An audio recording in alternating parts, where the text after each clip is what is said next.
अमित जायसवाल जैन ने पूरी अपनी जिंदगी पीएम मोदी जी के लिए निकाल दी, एक एक चीज उनके लिए फॉलो किया। उसकी गाड़ी में स्टिकर लगा हुआ था, पीएम मोदी जी की फोटो लगी हुई थी, हमने बिल्कुल उस स्टिकर को उखाड़ दिया। ऐसे पीएम साहब की हमें क्या जरूरत है जो हेल्प नहीं कर रहे हैं हमारी।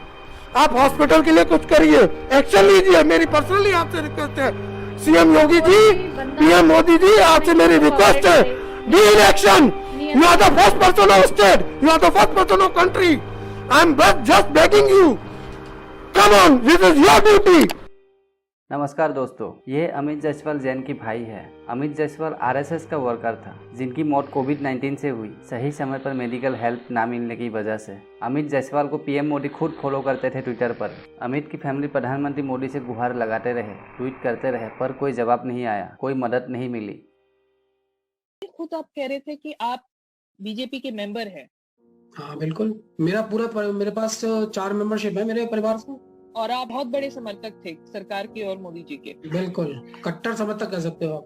अगर आपको लगता है आज अगर आपको वोट देना हो तो आप वापस इन्हीं को देंगे आज, अगर आज के दिन एक इलेक्शन हो तो? मैंने अभी आपको बताया ना कि मैं भी सोचूंगा इस बारे में कि वोट दूं या नहीं दूं। हो सकता है कि मैं नोटा का बटन दबा दूं। ये है अरुण कुमार गोयल, जो बीजेपी के कट्टर समर्थक है, जिनकी सासू माँ की डेथ हो गई थी उत्तर प्रदेश की गाजियाबाद में, जहाँ हॉस्पिटल बेड की तलाश में भटकते रहे पर कुछ नहीं मिला। ये ट्वीट विजय पारिक रमेश भाई का है, जो गुजरात से है, जिन्होंने 2,51,000 डोनेट किए थे पीएम केयर फंड में, लेकिन उनको भी अपने माँ के लिए अस्पताल में बेड नहीं मिला। तो उन्होंने ट्वीट करके पीएम मोदी को टैग किया और पूछा अगली बार और कितना दान देना पड़ेगा कि ऐसा ना हो। 2 राष्ट्रीय और 1 अंतर्राष्ट्रीय, मतलब टोटल 3 सर्वे के मुताबिक कोरोना के दूसरी लहर के कुप्रावधान के बीच भारत के जनता के बीच प्रधानमंत्री नरेंद्र मोदी की पॉपुलैरिटी घट चुकी है। US based data intelligence morning consult एक कंपनी है जो 13 देशों के पॉलिटिकल लीडर्स की ग्लोबल पॉपुलैरिटी को मापती है। उनके हिसाब से मोदी जी के पॉपुलैरिटी रेटिंग पिछले 1.5 सालों में कभी इतना नीचे नहीं गया जितना अभी कम हुई है। ऐसे ही भारतीय प्लास्टर और मैक्स मीडिया के द्वारा 23 राज्यों के शहरी मतदाताओं के बीच कराए जाने वाले सर्वे के आंकड़े दिखाते हैं कि प्रधानमंत्री मोदी की अप्रूवल रेटिंग कोविड-19 की दूसरी लहर के पहले जहां 57% थी, वही 11 मई तक ये 9% कम होकर 48% पर आ चुकी है। ये पहली बार है कि जब प्रधानमंत्री मोदी की अप्रूवल रेटिंग 50% के नीचे डुबकी मारी है। ऐसे ही Indian polling agency C voter के फाउंडर और एडिटर यशवंत देशमुख के हिसाब से मोदी जी के सेटिस्फेक्शन लेवल पिछले 1 साल में बहुत गिर गई है।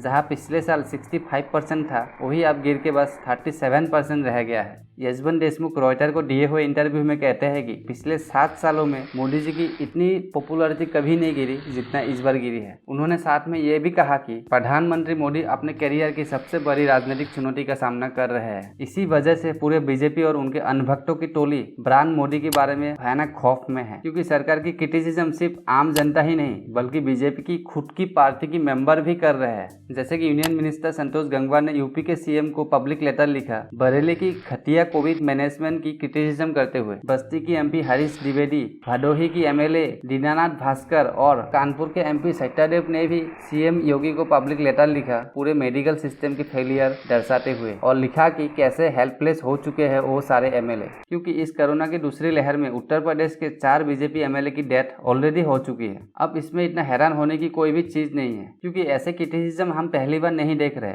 नोटबंदी, जीएसटी, एनआरसी, सीएए के खिलाफ देश भर में आंदोलन, पिछले साल के कठोर लॉकडाउन, उसके चलते हुए माइग्रेंट क्राइसिस, फिर इंडिया चाइना के बीच बॉर्डर डिस्प्यूट, और फिर 3 काला कृषि कानून के खिलाफ आंदोलन जो अभी भी चल रहा है। उसके बाद भी प्रधानमंत्री नरेंद्र मोदी की इमेज पर कोई असर नहीं पड़ा था, ना ही उनका पॉपुलैरिटी गिरी थी। पर इस कोविड-19 की इस दूसरी लहर में कुछ ऐसी अनोखी चीज है जिसके कारण मोदी जी की पॉपुलैरिटी और उनके इमेज पर एक बुरा असर पड़ सकता है। आसिम अली, जो सेंटर फॉर पॉलिसी रिसर्च में रिसर्च एसोसिएटेड और दिल्ली बेस्ड पॉलिटिकल कॉलमिस्ट है, उन्होंने द स्कूल पर अपने आर्टिकल में लिखा है कि क्या अनोखी है इस बार जिसके वजह से मोदी जी के पॉपुलैरिटी को खतरा है। तो दोस्तों आइए अब गहराई से समझते हैं कोविड-19 की दूसरी लहर में ऐसी क्या है जो मोदी जी के इमेज और उनकी पॉपुलैरिटी को खतरा है। लेकिन दोस्तों आगे बढ़ने से पहले आगे भी ऐसी और रिसर्च बेस्ड वीडियो देखने के लिए वीडियो के नीचे जो लाल वाला सब्सक्राइब बटन है उसको दबा के साथ जुड़िए, साथ में सब्सक्राइब के साइड वाला बेल आइकन को भी दबा दीजिए। और मेरा वीडियो अगर आपको वैल्यूएबल, नॉलेजेबल और इन्फॉर्मेटिव लगता है तो वीडियो को एक लाइक कीजिएगा, और अगर नहीं लगता है तो खुशी से डिसलाइक कीजिए और नीचे कमेंट सेक्शन में बताइए चाहिए, वीडियो में कहा और कैसे इम्प्रूवमेंट की जरूरत है। और हाँ, वीडियो को आखिरी तक देखिए वरना आप बहुत कुछ जानकारी मिस कर जाओगे जो आपको जानना बहुत जरूरी है। आसिम अली ने अपने आर्टिकल में 3 मेन कारण बताया। पहला कारण है इंटेंशन, मतलब इरादे यानी नियत, और ये हमने प्रधानमंत्री मोदी जी से खुद सुना था जहां वो अपनी गंगा जैसी पवित्र साफ नियत के बारे में बताया था। गंगा जल जैसी पवित्र नियत के साथ काम किया जा रहा है। 2016 की नोटबंदी हो या 2017 की जीएसटी, बीजेपी के खुद के मेंबर्स और उनके अनभक्तों की टोली ने यह जरूर माना था कि मोदी जी के फैसलों से उनकी जिंदगी में एक बुरा असर जरूर पड़ा है, पर कम से कम प्रधानमंत्री कोशिश तो कर रहे हैं। जो दूसरी प्रधानमंत्री रहे हैं उन्होंने तो देश बदलने की कोशिश भी नहीं करते थे, ये बीजेपी और उनके अनभक्तों का मानना है। One can find fault with regard to implementation. They can give suggestions. But how do you find fault with the decision of the government? It's a historic, radical, bold decision taken by the Honorable Prime Minister. Nobody can doubt the intentions of the Prime Minister. लेकिन बंगाल के election से लोगों की दिमाग का ढक्कन खोलना शुरू हुआ, क्योंकि अब लोग चाहे वो अनभक्त हो या ना हो, सब अपने परिवार के किसी ना किसी को खो रहे थे अस्पताल में बेड और ऑक्सीजन ना मिलने की वजह से। अब लोगों को पता चला कि प्रधानमंत्री ऐसे एक पॉलिटिकल लीडर है जो अपने इलेक्शन को लोगों की जान से भी ज़्यादा इम्पोर्टेंट देता है। जबकि उस समय दिल्ली की शमशानों में लाशें जलाने के लिए जगह कम पड़ गए थे, पर मोदी जी बंगाल में अपने रैली में ये डायलॉग दे रहे थे लोगों की भीड़ देखकर। आज चारों तरफ मैंने ऐसी सभा पहली बार देखी है जी, पहली बार देखी है। और ऐसी तस्वीरों की वजह से मोदी जी की पॉपुलरिटी और उनकी इमेज को नुकसान पहुंचा सकती है, क्योंकि अनभक्तों की दिलो दिमाग में मोदी जी की इमेज ये बनी हुई है कि मोदी जी एक ऐसी लीडर है जो देश के बारे में ज़्यादा सोचते हैं ना कि सत्ता के बारे में। अब अनभक्तों की इस विश्वास में कितनी सच्चाई है आप खुद डिसाइड करके नीचे बताना कमेंट सेक्शन में। आसिम अली ने दूसरा कारण बताया है कि सेकेंड वेव के दौरान बीजेपी और प्रधानमंत्री मोदी को बहुत मुश्किल हुई है एक नैरेटिव यानी एक कहानी सेट करने के लिए, और ये 3 कारणों से हुआ है। पहला कि इस बार खुद को बचाने के लिए मुश्किल हो गया है किसी फर्जी या काल्पनिक दुश्मन बनाने में। जैसे पिछली बार कोरोना की पहली लहर के दौरान मुस्लिम को जिम्मेदार ठहराया था तबलीगी जमात के नाम पर। The Tablighi Jamaat Markaz of Nizamuddin in Delhi has become the biggest coronavirus super spreader. फिर किसान आंदोलन के दौरान खालिस्तानी और इंटरनेशनल साजिश का नैरेटिव सेट किया गया था। This is the radical Khalistan group that has offered to support to the protesting farmers and they are now attempting to hijack these protests. NRC के दौरान anti national Khan market gang वगैरह वगैरह narrative set किया गया था। जैसे नोटबंदी के दौरान ये नैरेटिव सेट किया गया था कि जो नोटबंदी के खिलाफ है वो करप्शन के समर्थक है, पर कोविड-19 के दूसरी लहर के दौरान ऐसे करना बीजेपी के लिए मुश्किल रहा, क्योंकि ना तो वायरस का कोई धर्म है, ना ही जाति है, ना ही किसी देश का नागरिक है, और ना ही किसी राजनीतिक पार्टी से वायरस का रिश्ता है। जबकि दूसरी लहर को बढ़ावा देने में कुंभ की मेले ने सुपर स्प्रेडर का काम किया है। दूसरा कारण है जब प्रमाण पूरी क्लियर नहीं होता है तब नैरेटिव बनाना आसान हो जाता है। जैसे बालाकोट स्ट्राइक के दौरान ये क्लियर नहीं था कि इंडियन स्ट्राइक का क्या डैमेज रहा, तब सरकार ने सोशल मीडिया को एक हथियार की तरह यूज किया था नैरेटिव को कंट्रोल करने के लिए। जैसे कि पहले ही कहा, इस कोविड-19 के दौरान बीजेपी का कोई फर्जीवाड़ा या बीजेपी का कोई भी नैरेटिव काम नहीं आ रहा है, क्योंकि इस बार प्रमाण हमारे आंखों के सामने है। कुत्तों को जलाने वाली शमशान घाट में इंसानों को जलाया जा रहा है।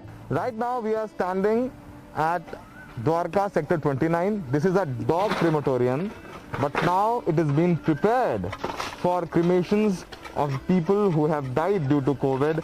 इतनी लाशें हैं कि लकड़ी कम पड़ गए हैं और टायर और प्लास्टिक वगैरह डाल के लाशें जलाया जा रहा है। हजारों लाशें गंगा में नंगा होकर बह रही है। Shifting our focus to Uttar Pradesh now, where just days after dead bodies of suspected COVID patients were spotted floating on the Ganga River in Bihar and eastern Uttar Pradesh as well. इसीलिए अब लोगों के मन में कोई दो राय या confusion नहीं है कि अब इंडिया एक भयावह क्राइसिस से गुजर रही है कोविड-19 के इस दूसरी लहर की वजह से। कम से कम सारा बेसिक नीड, ये बेसिक नीड है। ऑक्सीजन है, ये ऑक्सीजन दूसरी क्लास में पढ़ाया जाता है। ऑक्सीजन क्या चीज होती है? ऑक्सीजन नहीं है सरकार के पास। 1 साल हो गया, मजाक बना के रखा है आप लोगों ने। अब तीसरा कारण है कि कोविड-19 की दूसरी लहर के दौर में एक चीज मिसिंग है जो पहले की बाकी और सिचुएशन में हमने देखी थी। वो है कि ऐसा एक मौका जहां सरकार लोगों को बोल सकती है कि उनको कुछ बलिदान यानी सेक्रीफाइस करना होगा, कुछ मुश्किलें झेलनी होगी अपनी देश की भविष्य और भलाई के लिए। असल में ये भारतीय राजनीति की ऐतिहासिक रूप है जो राष्ट्रपिता महात्मा गांधी जी ने कहा था, बिना बलिदान आज़ादी नहीं मिलती। ठीक उसी फॉर्मूले को मोदी जी ने अच्छे से इस्तेमाल किया उनके राजनीतिक फायदे के लिए। इसीलिए 2014 के बाद से महंगाई के बाद भी इसी बलिदान को बता दिया जाता है और देशवासियों को काट लिया जाता है अच्छे से। याद करिए, पेट्रोल डीजल के दाम बढ़ने पर बीजेपी सरकार और उनके अनभक्तों की टोली क्या कहते हैं? वो कहते हैं कि ये देश के विकास के लिए जरूरी है। ये अंधभक्ति नहीं है आपको? नहीं, देश इसमें हम बोल रहे हैं। तो महंगाई को ऐसे डिपेंड करना अंधभक्ति नहीं है? नहीं, सही है।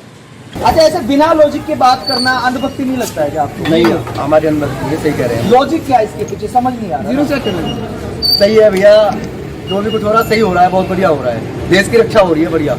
खैर, पेट्रोल और गैस की महंगाई के ऊपर ये दोनों वीडियो मैंने बना रखा है, आप जाके देख सकते हो। पर ये बलिदान या सेक्रीफाइस की बात कोविड-19 की दूसरी लहर में लागू नहीं होती, क्योंकि मोदी जी की असफलता की वजह से लोग अपने परिवार वालों को खो रहे हैं। इस बार बात सबकी जान पर आई है। पिछले सिचुएशन में मेजोरिटी लोगों पर इम्पैक्ट नहीं डाला था। अमीर लोग आराम से रहते थे, गरीब लोग बैंकों में लाइन लगाते थे। महंगाई गरीब की कमर तोड़ते हैं, अमीर को कोई फर्क नहीं पड़ता है। बट जैसे कि मैंने पहले ही कहा, वायरस का कोई धर्म नहीं होता है, ना ही कोई जाति, ना ही कोई रिलेशन होता है किसी से। इसीलिए कोविड-19 की इस दूसरी लहर ने आप अमीर हो या गरीब, हिंदू हो या मुस्लिम, सबको एक ही लाइन में लाके खड़ा कर दिया है। जितना गरीब की डेथ हुई है उतनी ही अमीरों की भी डेथ हुई है इस महामारी से। जितना गरीब को बेड और ऑक्सीजन नहीं मिली उतना ही अमीरों को भी नहीं मिला इस बार। इसीलिए इस बार देशवासियों को बलिदान देने बोलने के लिए बीजेपी के पास कोई नैरेटिव ही नहीं है।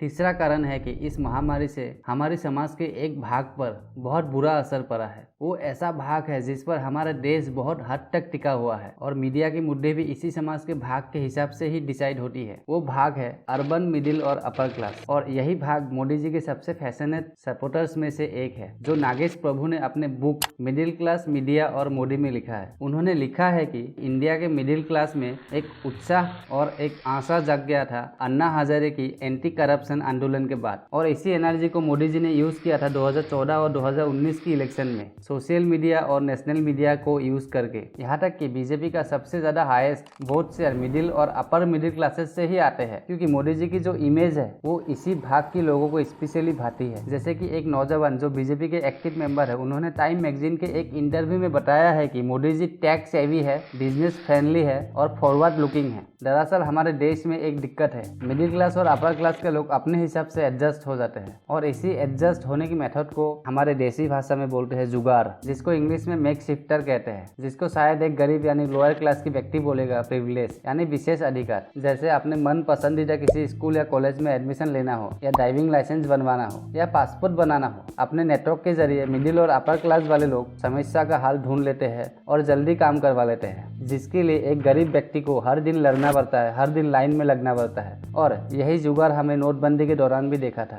जैसे कुछ लोगों ने अपने एम्प्लॉयज को लाइन में लगाया था अपने पैसे निकालने के लिए, जैसे कि संतोष गार्ग ने लाइन में लगा था क्योंकि उनको उनके बॉस ने कहा था और उनके पास ना बोलने के लिए कोई कारण नहीं था। नोटबंदी के दौरान बैंकों में लाइन लगने के लिए ही एक एप्लीकेशन भी लॉन्च किया गया था जिसका नाम था बुक माई छोटू। यह लोग अपने लिए लाइन लगाने के लिए एक दूसरे व्यक्ति को पैसा दे सकते थे इस ऐप के जरिए। लेकिन कोविड-19 की इस दूसरी लहर के सिचुएशन में मिडिल और अपर क्लास वाले को उन्हीं सिचुएशन का सामना करना पड़ रहा है जिसे डेली देश के गरीब झेलते हैं, क्योंकि ऑक्सीजन और बेड ना तो गरीब को मिला ना ही अमीर को। इसीलिए मैंने कहा कोविड-19 ने अमीर गरीब की लाइन को मिटा के दोनों लाइन को एक बराबर कर दिया। अब दोस्तों, इसका मतलब आप ये भी मत समझिए कि बीजेपी ने अपने आप को बचाने के लिए कुछ भी नहीं किया। उनके सारे हथकंडे बोलने लगूंगा तो ये वीडियो कभी खत्म नहीं होगी। फिर भी एक दो हथकंडे आप सुन लीजिए। जैसे कि बीजेपी नेता डॉक्टर संबित पात्रा ने कांग्रेस को डिफेम करने के लिए एक ये फर्जी टूल किट ट्वीट किया था ताकि एक नैरेटिव बन सके और असली मुद्दों से लोगों को भटकाया जा सके। बट संबित जी का ट्वीट को ऑफिशियली ट्विटर ने खुद मैनिपुलेटेड मीडिया घोषित कर दिया। फिर बीजेपी के कुछ नेताओं ने मोदी सरकार को बचाने के लिए एक न्यूज आर्टिकल ट्वीट किया जो आपके स्क्रीन पर है। पहली नजर में द डेली गार्डियन आपको एक ब्रिटिश अखबार द गार्डियन की तरह लगेगा, पर असलियत में इस वेबसाइट का मालिक है ITV नेटवर्क, जिसकी रजिस्ट्रेशन है उत्तर प्रदेश। मतलब ये एक इंडियन वेबसाइट है। और सबसे कॉमेडी की बात, ये आर्टिकल लिखने वाला खुद बीजेपी के मेंबर है। उनका ट्विटर प्रोफाइल देख सकते हो आप, आपके स्क्रीन पर है। मतलब आप खुद का तारीफ खुद ही करवा रहे हो अपने लोगों से। अब इसके बाद ऑस्ट्रेलिया के एक न्यूज़पेपर द ऑस्ट्रेलियन जैसा लगने वाला द ऑस्ट्रेलियन टुडे नाम से भी एक फर्जी न्यूज पोर्टल बनाया गया और इस न्यूज़पेपर के जरिए इंडिया की उन जर्नलिस्टों को टारगेट करने लगा जिन्होंने कोविड-19 के ग्राउंड रिपोर्ट शमशानों से ग्राउंड रिपोर्ट आम लोगों तक पहुंचाया है सोशल मीडिया के द्वारा। अब इस फर्जी न्यूज पोर्टल का भी फाउंडर इंडियन है, ये है जनाब सिद्धार्थ जय भारद्वाज। बाकी बीजेपी का इन फर्जी डुप्लीकेट न्यूज पोर्टल के बारे में आपको अगर डिटेल में जानना है तो आप लॉजिकल इंडियन का ये आर्टिकल पढ़िए। इसका लिंक मैंने डिस्क्रिप्शन में दे दिया है, आप जाके पढ़ सकते हो। अब इन प्रोपोगंडा के बावजूद भी बीजेपी के लीडर्स खुद मानते हैं ऐसी हालत में सरकार का बचाव करना इतना आसान नहीं है। उसके बाद बीजेपी ये भी बता रहा है कि मोदी जी ने पहली लहर को अच्छे से हैंडल किया था, लेकिन दूसरी लहर की जिम्मेदारी स्टेट्स को थी और वो नाकाम रहे। अब इस बात पर मैं एग्री नहीं करता, क्योंकि मैंने पिछले वीडियो में भी कहा नया वेरिएंट के बारे में पिछले साल अक्टूबर में ही एक्सपर्ट्स ने आगाह कर दिया था, पर मोदी सरकार ने बात नहीं सुनी। कई विदेशी एक्सपर्ट्स ने भी दूसरे देशों की डेटा एनालिसिस करके पिछले साल से बोल रहे थे कि दूसरी वेव आ सकती है भारत में भी, और तब सबसे ज्यादा प्रभावित देश भारत ही होगा पूरे दुनिया भर में। पर मोदी सरकार के कानों में जूं तक नहीं गिरी। ये बात मोदी जी ने खुद बोला है, आप सुन लीजिए। मुझे याद है पिछले साल फरवरी, मार्च, अप्रैल में दुनिया के कई नामी एक्सपर्ट्स और बड़ी बड़ी संस्थाओं ने क्या क्या कहा था। भविष्यवाणी की गई थी पूरी दुनिया में कोरोना से सबसे प्रभावित देश भारत होगा। कहा गया कि भारत में कोरोना संक्रमण की सुनामी आएगी। किसी ने 700-800 मिलियन भारतीयों को कोरोना होने की बात कही तो किसी ने 2 मिलियन से ज्यादा लोगों की मृत्यु का अंदेशा जताया था। और चलिए प्रधानमंत्री और उनके भक्तों की तरफ से मान लेते हैं कि मोदी सरकार ने स्टेट्स को पहले ही आगाह कर दिया था दूसरी वेव के बारे में। तो ये कौन इंसान है जो 28 जनवरी 2021 को वर्ल्ड इकोनॉमिक फोरम में दुनिया के सामने ये बोल रहे थे कि हमने कोरोना को हरा दिया है।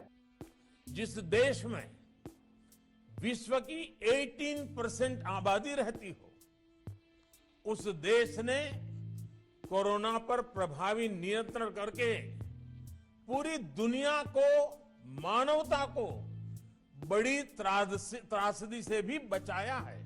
इसीलिए लोग भी बिना मास्क आराम से घूम रहे थे, ना सोशल डिस्टेंसिंग, ना हाथ धोना, ना कुछ। सारे कोरोना के नियम कानून का हवाई हो गई थी। लोग उत्सव मना रहे थे क्योंकि हमने तो कोरोना को हरा दिया है। प्रधानमंत्री ने तो खुद बोला है ना। चलिए आप मान लेते हैं कि मोदी जी से गलती हुई किसी कारणवश, पर 8 मार्च 2021 को इंडियन हेल्थ मिनिस्ट्री ने तो कोविड को खत्म ही कह दिया था।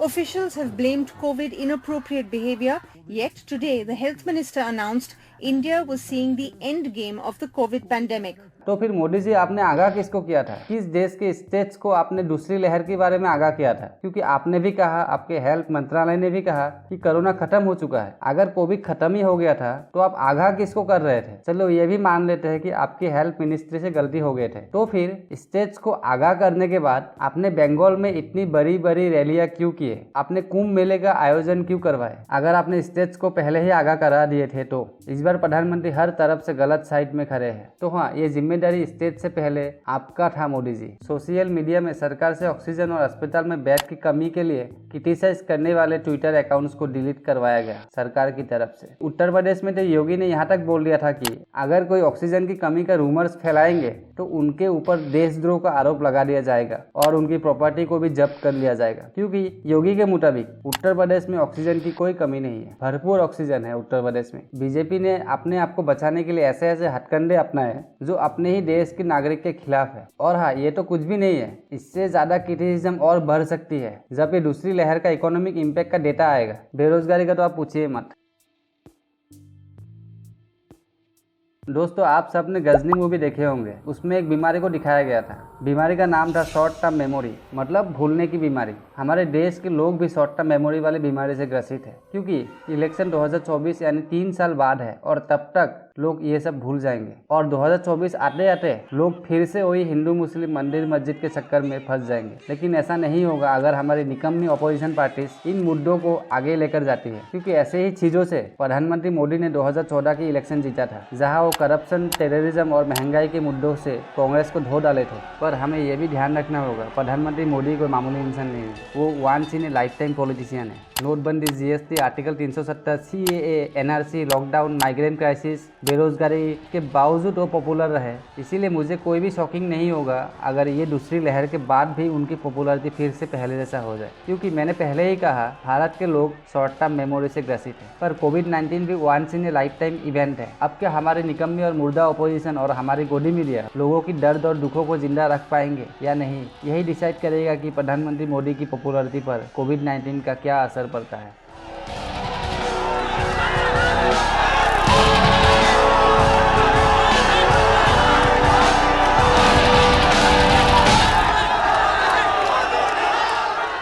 तो दोस्तों ये था एक ओवरऑल इन्फॉर्मेशन और फैक्ट मोदी जी की गिरती हुई पॉपुलरिटी को लेकर। उम्मीद करता हूँ वीडियो आपको इन्फॉर्मेटिव और नॉलेजेबल लगा होगा। बाकी अगर आपको इस वीडियो से थोड़ी सी भी वैल्यू मिली है तो इस वीडियो को आपके दोस्त यार परिवार के साथ शेयर कीजिएगा, क्योंकि नॉलेज शेयर करने से ही और बढ़ता है। तो तब तक के लिए मुझे दीजिए इजाजत, मिलते हैं अगली और एक नई जानकारी के साथ। नमस्कार।